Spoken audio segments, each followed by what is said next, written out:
I wanted to ask you, though, what your thoughts are about the administration's policy in Libya and what sort of oversight role the House and the Senate need to play to make sure that situation doesn't get us any more overextended than we already are overseas.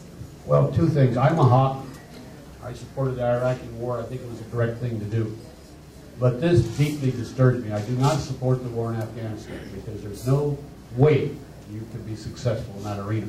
I mean, Alexander the Great tried it, the British tried it, the Russians tried it, now we're trying it. But that's beside the point. You asked me about Syria. Libya. Two areas very similar. It's convenient it was done while we were on vacation. He has no support in the Congress right now. There's going to have to be a real strong suggestion why we should support it. I will not vote to fund it. I think it's incorrect. And I have to tell you a story, and don't take offense to this, but I have an autistic grandson, 15 years old. He is a buff. If you don't understand autism, they get hooked on a subject. And his subject is wars. From all the way back to God knows when, he knows every war that's ever been fought, who got killed and why and with why. Doesn't know a whole lot more, but he knows wars. And I love the kid. But his mother called me and says, you know, you've got to talk to your grandson. He is beside himself. And I said, okay. She put him on his grandpa, I've got to tell you something. I said, what, Wyatt? And he said, you go down to that White House and tell that guy to get out of Libya. Let them kill one another. Now that's pretty cold-blooded. But he's 15 years old.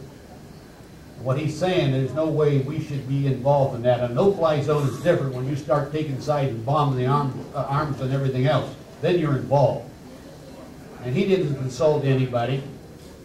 He thought this was the right thing to do. And you and I are going to end up being the bad guys.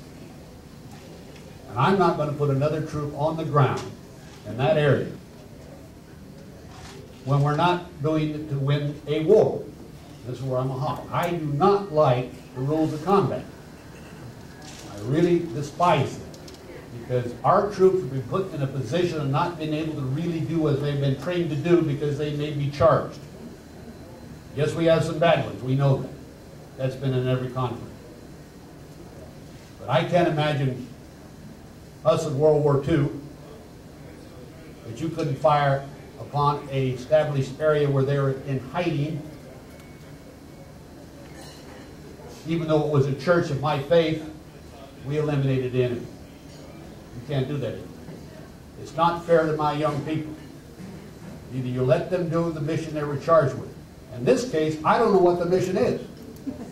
And Boehner has said, and he's got the backing, I think, of all our side, most of us, no way that we're going to support them. They're going to spend the money because they already have it in the budget. But we can't afford 3 wars. We can't afford it. And I don't want to put my young people in a position of not being able to achieve a goal, and there's no goal to my knowledge today. So that's my statement. You're here. All right.